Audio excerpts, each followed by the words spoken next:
ಸಮುದ್ರಕ್ಕಿಳಿಯದಂತೆ ಸ್ಥಳೀಯರು ಎಚ್ಚರಿಕೆ ನೀಡಿದರು.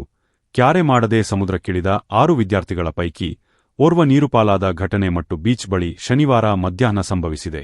ಮಣಿಪಾಲದ ಕಾಲೇಜೊಂದರ ವಿದ್ಯಾರ್ಥಿ ಮಧ್ಯಪ್ರದೇಶ ಮೂಲದ ವೀರೂರುಲ್ಕರ್ ಮೃತಪಟ್ಟ ವಿದ್ಯಾರ್ಥಿ.